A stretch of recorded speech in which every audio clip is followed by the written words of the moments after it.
Olá, boa noite a todos. Vamos iniciando a mais um Momento Espírita Brasil. Hoje para dar continuidade aos nossos estudos, falando especificamente sobre o nascimento, a infância, o início do processo reencarnatório.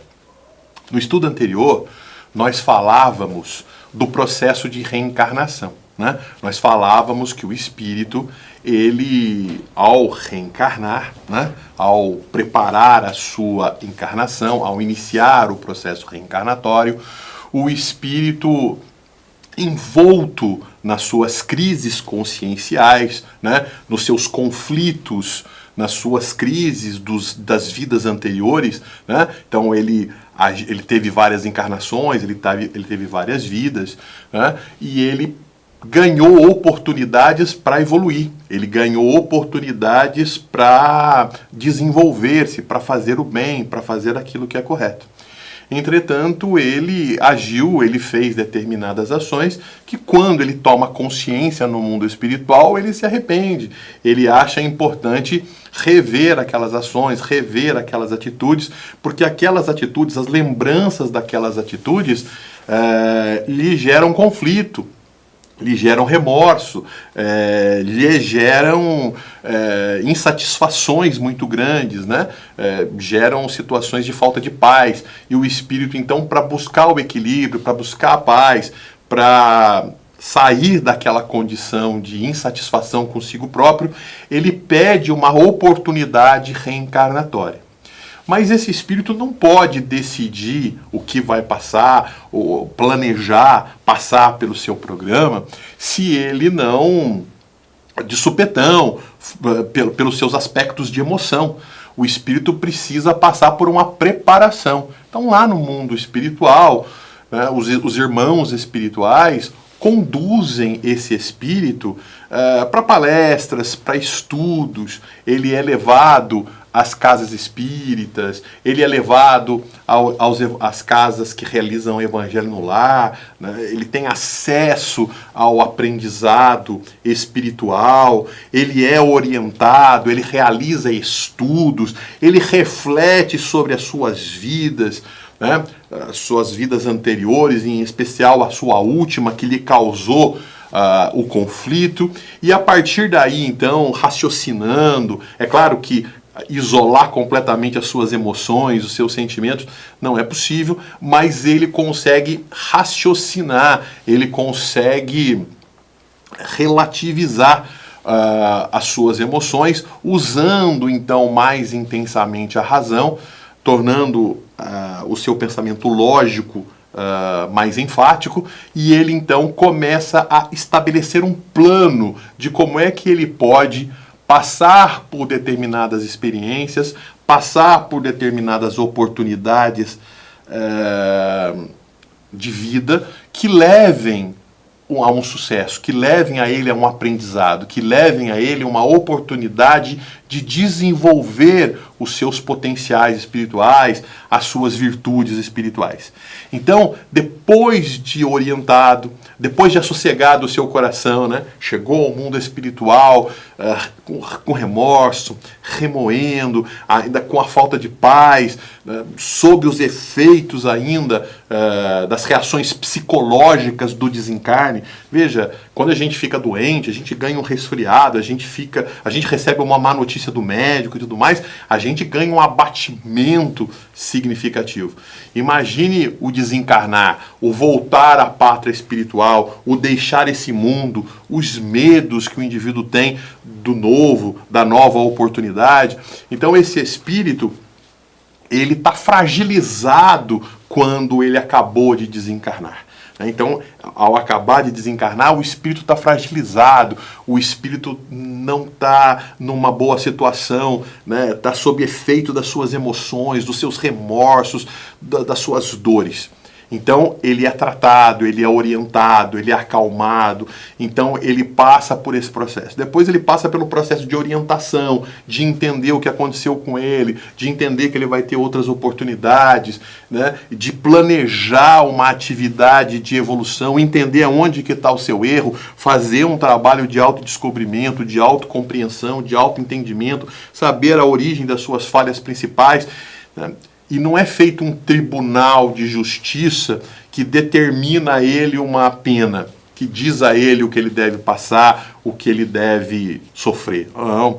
O Espírito, ele próprio, a partir das suas conclusões, das suas considerações, dos seus estudos, de uma análise profunda, ele próprio, tomando consciência dos erros que cometeu, ele planeja, em função também das suas virtudes, das coisas que ele já conseguiu evoluir, das coisas boas que ele já conseguiu desenvolver, né, das suas virtudes, de alguma coisa que ele já possui, ele, baseado nisso, ele prepara um plano, ele se apoia nessas virtudes, ele se apoia nessa coisa boa que ele tem, ele se apoia nos seus potenciais já desenvolvidos para desenvolver novos potenciais. E aí é feito um planejamento. Quem faz esse planejamento? Ele próprio. Ele próprio, né, em função dessa caminhada, dessa trajetória que ele faz ali de preparo, de planejamento de uma nova encarnação. Então, esse momento no mundo espiritual, esse tempo que leva entre a última encarnação e a próxima encarnação, está relacionado com essa necessidade que o espírito tem de repensar, de analisar, de avaliar, de se entender, de se compreender, de identificar onde está de fato as causas dos problemas, porque não é fácil, não é trivial a gente identificar quais são as causas do problema, né? A gente se deixa levar por outras coisas, a gente se deixa... né? A gente até brinca às vezes, né? O indivíduo come lá 5, 6 pratos de feijoada, passa mal e diz que foi a azeitona, não é isso? Então o indivíduo quer se enganar ou às vezes não identifica a verdadeira falta. Então ele é orientado, ele passa por estudos, ele passa por orientações, até que ele então entende o que efetivamente aconteceu, e ao entender, ao compreender, ao ter percepção clara do que efetivamente aconteceu, ele planeja uma prova, ele planeja as suas expiações, ele planeja a sua vida, e ele então reencarna. Bom, ao reencarnar, esse espírito, ele passa pelo período da infância, né? Então a gente viu no estudo passado que ele sofre uma redução perispiritual, né? O seu perispírito, então, ele começa a se transformar à medida que o espírito começa a se vincular ao novo corpo, quando ele começa a pensar, a se direcionar, a organizar o seu pensamento no novo corpo, na nova encarnação, o espírito, então, ele começa a mudar as vibrações no seu corpo espiritual, no perispírito, né? Então, o perispírito começa a sofrer a ação do pensamento e começa, então, a se transformar, começa, então, a ser moldado para o novo corpo que ele vai produzir. É exatamente esse perispírito que vai, então, ser um campo de forças que vai atuar no espermatozoide, vai fazer com que ele haja, né, com que ele velozmente se desloque em direção ao óvulo para poder fecundá-lo. É aquele espermatozoide que traz as características próprias do espírito que está ali por se desenvolver, que está ali por ter a oportunidade de ter um novo corpo e de ter uma nova reencarnação. Então, o perispírito é esse campo de forças que age sobre essa partícula, esse vetor físico, né, de energia física, que é o espermatozoide, aciona também o óvulo, e é na combinação de óvulo e espermatozoide que o novo corpo começa a ser gerido sob a influência desse campo de força que é o perispírito, né? Então a gente até na oportunidade deu um exemplo, a gente falou, né, quando a gente estudou ciências lá no 6º, 7º ano lá do ensino fundamental, a gente se lembra daquela experiência onde a gente pega limalha de ferro, né? Pega a limalha de ferro, pega um pedaço de papel, coloca o ímã embaixo do pedaço de papel e joga em cima a limalha de ferro em cima do papel, né? Quando você joga a limalha em cima do papel sem o ímã, você vê que a limalha fica numa forma qualquer, a casual, né? Você jogou, ela cai. Quando você coloca o ímã, imediatamente as partículas tomam um determinado formato. Esse formato é o formato do campo magnético do ímã. Ou seja, existe um campo de forças que age sobre essas partículas e dão formato a ela. A mesma coisa, né? O nosso corpo físico, ele vai ter um determinado formato, ele vai ter determinadas características em função das provas e das expiações que o espírito estabeleceu no seu pensamento. Esse seu pensamento age, modela o perispírito, né? E esse perispírito, então, é o campo de força que vai modelar as células novas que estão surgindo no processo de fecundação espermatozoide-óvulo. E o corpo começa a se formar. E à medida que o corpo vai se desenvolvendo, as camadas fisiológicas vão se estabelecendo em torno do perispírito. O espírito, então, ele vai se envolvendo cada vez mais no ambiente material, e isso vai fazendo com que o espírito vá perdendo a sua consciência mais ampla, a sua consciência espiritual. Ele vai limitando a sua consciência à consciência física da nova encarnação. Ele vai se esquecendo das encarnações anteriores, da encarnação, das últimas lembranças espirituais, para se focar simplesmente nas impressões que o novo cérebro, informação, começará a registrar. Perceba que a gente pode dar um exemplo, né? Da mesma forma que a luz, né? Quando ela está no vácuo, quando não tem matéria, a luz ela se propaga com uma velocidade enorme, né? 300 mil quilômetros por segundo.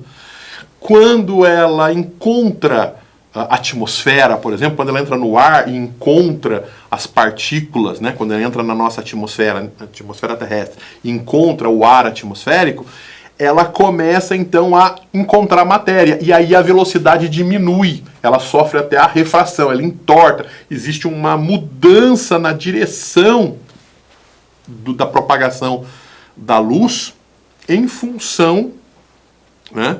A gente chama esse fenômeno de refração, né? Que é do latim refratus, que significa entortar. A luz entorta diante disso. E quando ela passa, por exemplo, por um outro material mais denso, né? Então, no caso, por exemplo, uma cuba com água, ela entra na água, por exemplo, ela sofre mais refração ainda. É por isso que quando a gente olha uma colher dentro do copo com água, a colher parece quebrada, né? Ela dá uma entortada, exatamente por causa do fenômeno da refração, porque a luz ela já muda a sua velocidade. Ou seja, o meio material oferece dificuldades para a propagação da luz. Então isso nos dá um exemplo do que está acontecendo com o espírito. É uma analogia que a gente faz aqui. O espírito, quando ele começa a se envolver com elementos materiais, ele começa a ter limitações na sua capacidade mais ampla do espírito. As vibrações espirituais sofrem uma redução e ele passa então a se esquecer. Ele fica insensível às questões espirituais. Ele fica mais direcionado às questões materiais. É como se o nosso perispírito fosse o nosso corpo nu. Um exemplo, uma analogia. E à medida que a gente vai colocando... Então, quando a gente está nu, a gente sente as variações climáticas, a gente sente mais facilmente o ambiente em que a gente está. À medida que a gente vai colocando roupa, a gente vai colocando roupa sobre roupa e vai tornando a camada entre a minha pele e a última superfície da roupa mais espessa, eu vou me tornando mais insensível. A gente passa a não sentir mais a temperatura do ambiente, né? A gente passa a ficar mais aquecido, a sentir a própria temperatura do próprio corpo, mantém a temperatura do corpo, porque não perde calor para o meio, né? Então, ou perde numa velocidade muito menor. Então, o que acontece? Você a mesma coisa é isso. O perispírito, quando ele começa a ser envolto de camadas materiais, que é a camada do novo corpo físico, vai perdendo as suas vibrações e essas vibrações não chegam na nova memória que está sendo estabelecida. Portanto, o espírito não consegue se lembrar das outras vidas, não consegue lembrar das suas experiências espirituais. Contudo, é o mesmo espírito. É o espírito com suas tendências. É o espírito com suas características. Então, quando o espírito nasce, nós já conseguimos perceber nesse espírito um determinado temperamento, né? Às vezes é um temperamento mais quieto, mais na sua, outros já são mais extrovertidos, né? Uns mais introvertidos, uns mais tímidos, outros menos tímidos, uns mais bondosos, mais alegres, mais felizes, outros mais tristes, alguns um pouco mais violento, né? Com uma tendência à violência, com uma tendência a se enraivecer, com tendência a se irritar. Enfim, nós vamos percebendo, então, uma personalidade inata, uma característica inata nessas crianças. Né? Por quê? Porque elas são herdeiras de si mesmas. Né? Essas crianças, elas não se lembram do que elas são, mas elas trazem a sua personalidade, elas trazem as suas características das vidas passadas. Elas se dão bem com alguns, elas não se dão muito bem com outros, né? Elas têm um encantamento maior com um, elas têm uma simpatia melhor a algumas pessoas e uma antipatia natural por outras pessoas. Então, na verdade, essas simpatias e antipatias que a gente vai observando na infância, elas já são essas tendências que o espírito traz das encarnações anteriores, das experiências anteriores que o espírito teve, que ele não se lembra, mas se manifesta. A psicologia, né, tem um estudo do chamado complexo de Édipo, né, daquele complexo onde, às vezes, o menino, o garoto, né, a criança, ele tem um vínculo, uma aproximação com a mãe e, às vezes, uma repulsa com o pai, uma dificuldade, uma antipatia com o pai. Né?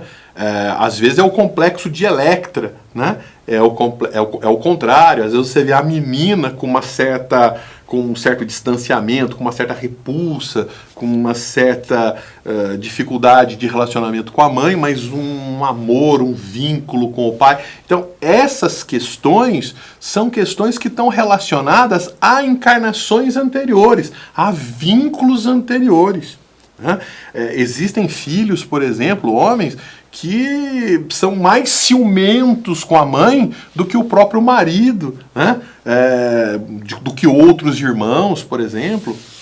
Não é isso? Então, ou seja, mas que personalidade é essa que já nasce, que já traz inata? Que característica é essa? Né? Você vê dois irmãos, às vezes gêmeos, né? Nasceram no mesmo momento, receberam a mesma educação, filhos dos mesmos pais, entretanto já nascem com características, com comportamentos completamente diferentes, com personalidades diferentes, porque e como é que essas personalidades são formadas inatamente, né? Já nasce com essas personalidades. Então Kardec já nos ensina, nos fala que o espírito, então, ele traz essas tendências do passado, ele não as lembra. Ele não lembra das suas experiências, ele não lembra das suas características, mas ele traz essa tendência, ele traz essas características, né? E elas se manifestam desde muito tempo na infância. Né? A infância é um período é um período em que o espírito, então, a sua personalidade não tá, ela se manifesta de vez em quando na forma de tendências, mas ela não é tão intensa. Por mais que você perceba essa tendência na criança, uma tendência mais raivosa, uma tendência mais irritável, uma tendência mais bondosa, as crianças, elas são moldáveis, elas são mais facilmente fáceis de lidar, de mudá-la, de transformá-la. Daí o período mais fácil para o processo educativo, para o processo educacional, de você ensinar, ela é mais dócil aos conselhos. Em especial, se você for capaz de estudar a personalidade da criança, se você for capaz de olhar e de entender, de identificar quais são as tendências da criança. E à medida que você identifica as tendências da criança, as tendências que ela traz, as tendências que ela manifesta desde muito pequena, você observa essas tendências, você observa essas características e você começa então a tratar essas tendências, você começa a tratar essas características. De que maneira? Você começa então a perceber que as tendências negativas, as características negativas, como é que elas vêm? Como é que elas surgem? Quais são os estímulos que, quando desencadeados, trazem aquele comportamento indesejável? Né? Você observa aquilo. Então, eu vou evitar esses estímulos em casa. Eu vou evitar estimular. Tem pai, tem mãe, tem parentes que quando acham bonitinho a criança fica nervosinha, fica irritadinha, fica, digamos assim, enraivecida, brava, aquela coisa toda. Aí percebe que tal estímulo deixa ela daquele jeito, então para mostrar para as pessoas, para filmar, para gravar, para achar bonito, estimulam aquele comportamento, sem perceber então que estão perdendo uma grande oportunidade do processo educacional. Ou seja, se aquele estímulo traz, desencadeia o aspecto negativo, deixemos de lado, não incitemos, o mal não deve ser ressaltado, não deve ser estimulado. Se é isso que desencadeia essas tendências negativas, essas características negativas, então a gente identifica essas características e procura não insuflar. A gente começa a observar o que deixa essa criança mais alegre, o que deixa ela mais feliz, quais são as situações, as circunstâncias, os estímulos diários que desencadeiam na criança aquilo que ela tem de melhor. Então, quando eu observo isso, então eu procuro criar na minha casa estímulos que trazem esse aspecto positivo e procuro, então, não incentivar as circunstâncias, não motivar, evitar circunstâncias no meu dia a dia, no cotidiano de casa, no cotidiano da criança, que estimule a vinda dessas tendências.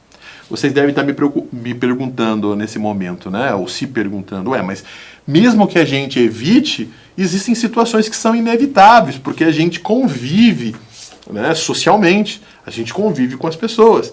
E, obviamente, ele vai ter contato com, na sua infância, à medida que ele vai crescendo, ele vai tendo contato com primos, ele vai tendo contato com coleguinhas, ele vai tendo contato com a escola, ele vai tendo contato com outras pessoas. E quando ele tem contato com essas outras pessoas, você não tem como evitar ou controlar todas as questões ambiente. Mas você pode, então, quando essas situações evitáveis não puderem ser evitadas, você pode orientar, você pode chamar a atenção, para a criança. Olha, o que você está sentindo? O que você está sentindo é bom, é ruim? O que você sente dentro de si? A criança vai aprendendo então a identificar os seus sentimentos, vai aprendendo então a identificar as suas emoções, ela vai aprendendo então a falar sobre o que está sentindo e tornando claro para si própria, num ambiente confiável, o que está acontecendo com ela. E ela passa a desenvolver uma confiança nos seus pais, nos seus educadores, para falar de coisas que normalmente a sociedade manda a gente se calar. A gente está vivendo agora o Setembro Amarelo, Nós estamos falando aí de uma quantidade gigantesca de adolescentes, em especial no Brasil, que se suicidam, Então é grande o número de suicídio no Brasil, suicídio de jovens, suicídio de adolescentes. O Brasil, infelizmente, é campeão no índice de suicídio de adolescentes. E o que normalmente acontece com isso, né? A criança, nós estamos vivendo uma sociedade, sempre foi assim, mas estamos vivendo um momento pior, mais, digamos, agudo dessa realidade, que é uma realidade materialista que a todo momento faz uma pressão sobre os nossos jovens, sobre os nossos adolescentes. Então, a todo momento, a Kardec fala que a adolescência, que a juventude, que a infância e a adolescência é um período de descanso para o espírito, em especial a infância. O espírito se esquece, o espírito fica completamente livre das suas tendências, ele é mais maleável, e ao estar maleável, ele está mais fácil ao processo educacional e, portanto, sem receber e sem a inteligência completamente desenvolvida, sem os sentidos da consciência completamente desenvolvida, ele não sente tantas cobranças do próprio psiquismo, dos seus orgulhos, das suas vaidades, das suas tendências que ele não se lembra, mas traz de outras vidas, e das pressões externas que ele recebe, sejam elas encarnadas e desencarnadas. Nós vivemos numa sociedade, nós recebemos influências sociais de encarnados, mas nós também estamos numa sociedade, apesar de não vermos, de uma sociedade espiritual. E, portanto, recebemos influências espirituais. Do nada a gente se irrita, do nada, né? Do nada que a gente veja, né? Mas existem a ação desses espíritos. Mas, enfim, na verdade, o materialismo, ele tem crescido e ele tem feito exigências sobre todos nós. Exigências quanto à beleza física, né? Define um padrão de beleza e todo mundo tem que se encaixar nesse padrão. E aqueles, então, que não se encaixam nesse padrão são derrotados, são vítimas de bullying, são vítimas de desprezo, são vítimas de lidar com os processos de frustração. O nosso mundo, apesar de entender e de saber que o mais importante não é a superficialidade, não é a aparência física, mas a essência espiritual, apesar disso ser um valor, né, que nós sabemos que é verdadeiro, nós ainda nos deixamos levar muito pelas aparências, muito pelas superficialidades e muito pouco pela essência. A nossa escolha ainda é pela questão das aparências. Então, quando a gente... E as nossas aparências, elas estão determinadas, o belo, o bonito, por determinados padrões que o materialismo imprime. Então, você vê mulheres bonitas, modelos, jovens, bonitas, né? Mas que não estão satisfeitas com o próprio corpo e que fazem dietas terríveis, ficam até doentes, né? A bulimia, né? Por conta dessa pressão social, né? E às vezes acha que o nariz não está bom e aí quer fazer cirurgia no nariz, e o nariz está muito bonito, mas a pessoa não se vê nela, né? Porque ela está sob efeito dessa pressão da sociedade por esse sucesso, por essa necessidade de vencer, né? E vencer é ter sucesso, né, nesse reconhecimento de beleza. E ter reconhecimento de beleza é se encaixar dentro de determinados padrões. O mesmo é no sucesso profissional, o mesmo em relação a ter dinheiro, né, a ter uma profissão, ser destacado na profissão, ter reconhecimento entre as pessoas. Então, a todo momento é encontrar o par que a ame, que o aplauda, que o admire. Então, nós estamos correndo em troca disso e sob extrema pressão. E nem sempre nós conseguimos atender a todas essas expectativas, a todos esses padrões. Nós lutamos muito na vida,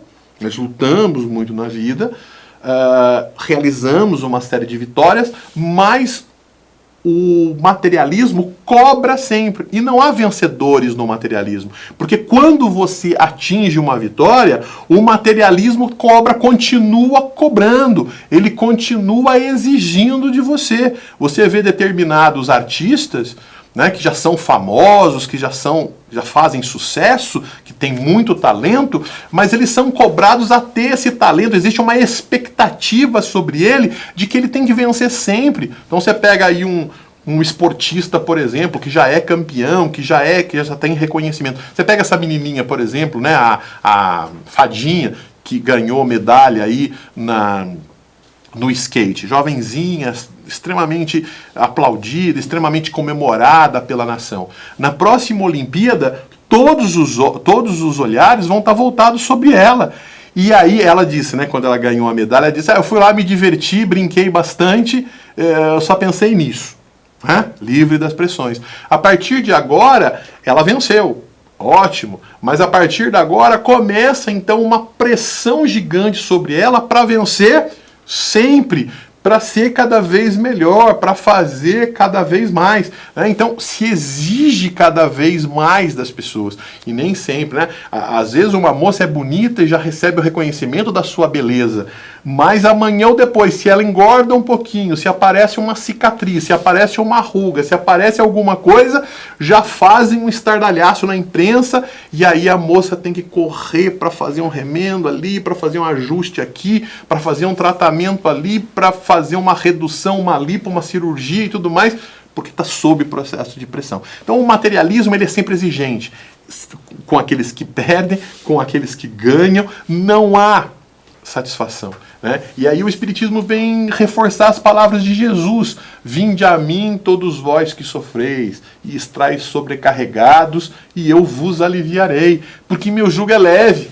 Né? Então Jesus ele fala até que o que ele traz, né, não deixa de ser um jugo, porque Jesus ele nos convida a uma mudança, ele nos convida a uma transformação, né? E transformar, sair do nosso estado de inércia e modificar, buscando a nossa autoeducação, buscando a nossa melhora, a nossa transformação moral. Ela envolve trabalho, ela envolve dedicação, ela envolve esforço, e por isso é um jugo. Contudo, ele é recompensado, porque a partir do momento em que você adere à visão cristã, que você adere, que você vence o materialismo, você é descomprimido, você fica distante das pressões de vencer sempre, de ganhar sempre, de ser o melhor, né, dessa competição intensa que a todo momento o materialismo o coloca. Né? E você então vive feliz com o que tem, com o que é, porque você busca vencer a si próprio, né, se aperfeiçoar e não vencer o outro, está em completa competição com as demais pessoas. Então, na verdade, Jesus vai nos dizer que nós somos imperfeitos, que nós estamos em busca do processo evolutivo, que nós temos que perdoar, e o primeiro perdão começa a si mesmo. Nós vamos falhar, mesmo que a gente esteja no bom caminho, no caminho do bem, no caminho do acerto, no caminho de fazer as boas coisas, a gente vai errar. E muita gente vai falar mal de você, e você que está se esforçando para fazer mais, para fazer melhor, você vai se chatear, você vai se entristecer, mas não se esqueça que essa cobrança por você ser perfeito não é de Jesus, não é do Espiritismo. A cobrança de você ser perfeito é do materialismo. O Espiritismo sabe que nós estamos num processo, que nós temos um processo de evolução, e nós temos que entender isso. Né? Nós vamos errar, nós vamos tentar, mas a importância é tentar acertar sempre, mas sem essa pressão de acertar. Né? A gente tem que tentar sempre acertar, a gente tem que buscar nos aperfeiçoar, a gente tem que buscar o autoaperfeiçoamento, mas sabendo que nós somos imperfeitos, sabendo que a gente está na busca do processo de evolução. Sabendo que nessa busca é natural os tropeços, é natural as derrotas, é natural o tombo, né? Quando você está aprendendo a andar de bicicleta, você vai cair, você vai se machucar, mas é natural esse processo até que você ganhe o equilíbrio e já não caia mais, já não tombe mais. Então, é natural isso. Então, a doutrina espírita, ela é o cristianismo redivivo, ela vem trazer essa ideia do Cristo, ela vem trazer, né, essa mão que alivia o peso do jugo que o materialismo coloca sobre as nossas mentes, né, sobre a nossa personalidade, que exige vitórias o tempo todo. Nessa perspectiva, nessa perspectiva, a doutrina espírita ela vem nos orientar, nos ajudar a estabelecer diálogos, a colocar pai e mãe diante dos seus filhos, dizendo que existe confiança, existe ideias e existe apoio, e de se saber que estamos numa luta no processo de evolução, mas que como somos imperfeitos, é natural a queda, e como amigos, como pessoas que se amam, estamos juntos ali, um para dar a mão, para buscarmos o processo de crescimento juntos. É isso que descomprime. Então, quando você, pai, quando você, mãe, já começa um processo educativo desde a infância, estimulando a criança a dizer os seus sentimentos, a falar da sua realidade, né? E ela sentir que você não se decepciona com ela, ao contrário, você estende a mão e busca auxiliá-la para que ela supere a sua dificuldade, ela vai confiar em você em todos os momentos, até chegar na adolescência. Mas se não for assim, né, a criança vai começando a assimilar da sociedade materialista a ideia de que existem determinadas coisas que eu não falo, em especial os meus medos, as minhas fraquezas. Por quê? Porque você decepciona as pessoas. Então, como eu não quero decepcionar as pessoas, eu quero vencer sempre, então eu quero dizer para o meu pai, eu quero cumprir as expectativas do meu pai, eu quero cumprir as expectativas da minha mãe, eu quero cumprir as expectativas das pessoas. Então eu escondo os meus medos, eu escondo as minhas falhas, e ao esconder os meus medos e ao esconder as minhas falhas, dos outros, eu escondo de mim mesmo. E aí eu começo num processo de autopressão o tempo todo sobre mim, que muitas das vezes resulta nos vícios da droga, né, nos momentos de fuga, porque o indivíduo não resiste a tanta pressão. E aí o indivíduo foge para as drogas, o indivíduo foge por suicídio, o indivíduo foge, às vezes, para as baladas, para as festas, para a irresponsabilidade, porque ao assumir uma responsabilidade, ele sabe que vai existir uma expectativa, e essa expectativa gera pressão sobre ele. Como ele não quer essa pressão sobre ele, ele quer fugir, né? E aí o campo da irresponsabilidade. Então é importante que desde a infância, os pais já comecem numa aproximação com os filhos, num diálogo com os filhos, de uma maneira despretensiosa, sem exercer essa pressão, tentando dizer ali para ele que não é necessário que ele seja melhor do que ninguém para que ele seja amado, ao contrário, né? E que ele vença, que ele ganhe, que ele seja cultuado para ele ser necessário.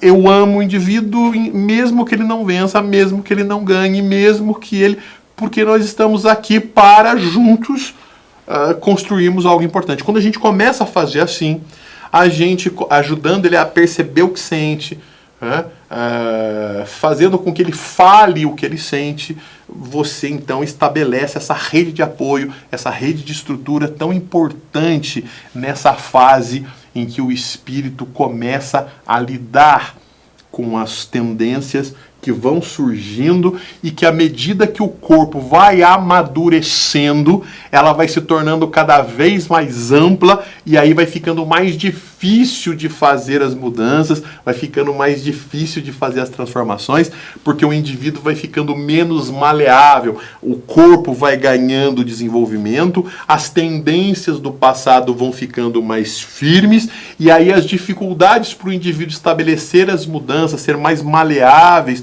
aos processos de mudança, vai ficando mais difíceis. Então nós temos que aproveitar a infância, temos que aproveitar esse momento que foi concedido de descanso para o espírito, para que a gente possa orientar, para que a gente possa incentivar o aparecimento das coisas boas, possa limitar as tendências negativas e, acima de tudo, a gente possa, quando as tendências negativas surgir, fazer com que o indivíduo sinta o que perceba o que está sentindo, perceba das sensações que tem, identifique se são boas e são más, caracterize o que foi, qual foi a sua atitude que gerou aquilo, para que ele entenda que é necessário fazer um esforço por si mesmo, de evitar aquela situação para que aquele sentimento, para aquela sensação não surja mais. Né? Então ele próprio vai aprendendo isso num ambiente salutar, num ambiente confiável, e ele vai reproduzir isso, né, na adolescência, tornando essa adolescência mais saudável e menos arriscada a suicídios, a drogas, a fugas, né, a irresponsabilidade, porque o indivíduo não vai ter medo de enfrentar a responsabilidade, não vai ter medo de enfrentar essas situações, porque não se sente pressionado, ao contrário, se sente apoiado. Tá certo, gente? Eu queria agradecer a todos por mais uma oportunidade de estar aqui falando sobre doutrina espírita a todos, né? E eu desejo felicidades, um grande abraço, e até o próximo programa. Boa noite a todos.